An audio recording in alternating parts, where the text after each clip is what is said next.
Greetings and blessings. My name is Tom Lelio, and this is Sacrosanctum Concilium in 2 minutes, Part 1. Sacrosanctum Concilium is one of the most famous documents that came out of the Second Vatican Council.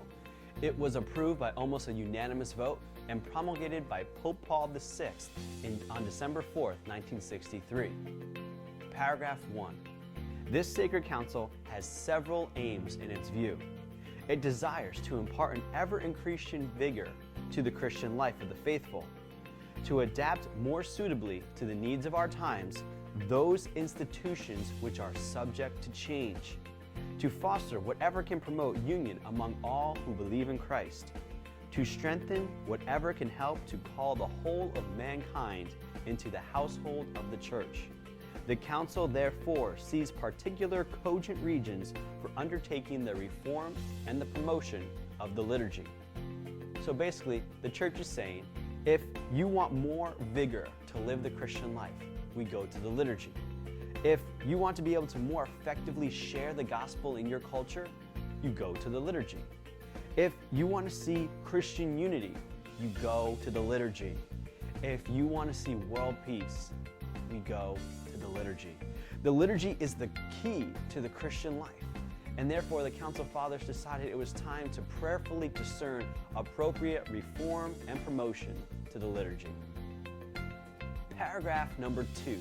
For the liturgy, through which our work of redemption is accomplished, most of all in the divine sacrifice of the Eucharist, is the outstanding means whereby the faithful may express in their lives and manifest to others the mystery of Christ and the real nature of the true Church.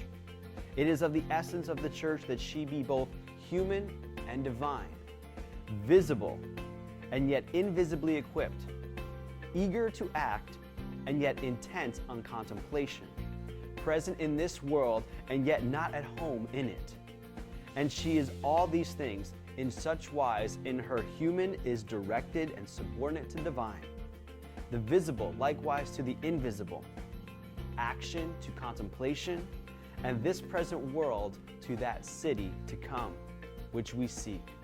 While the liturgy daily builds up those who are within into a holy temple of the Lord, into a dwelling place for God in the Spirit, to the mature measure of the fullness of Christ.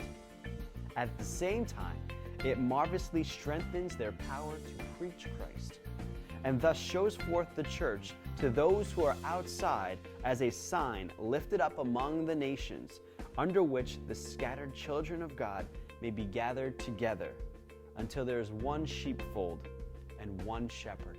It means that the liturgy is the mean by which our redemption is accomplished. This is kind of a big deal, because when we go to Mass each and every day, when we encounter the liturgy through the sacraments, we are participating in redemption, the act of redemption.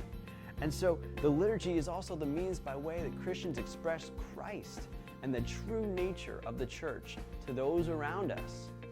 So what is this nature of the Church? Well, she is both human and divine.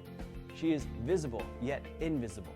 She is ready to act yet contemplative. She is in the world but not of it. This nature of the Church isn't some yin-yang 50-50 kind of a thing. This is the human is pointed towards the divine. This is the visible pointing us towards the invisible. This is our action guided by our contemplation. This is us being in the world but longing for the heavenly Jerusalem, which Christ gives us. When we lose sight of this focus, then we lose our ability to express the mystery of Christ.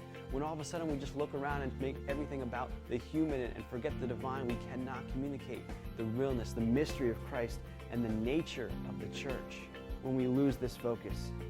Therefore, when the councils reform in the liturgy, we have to deal with the fact that these things have a specific rule and order to them.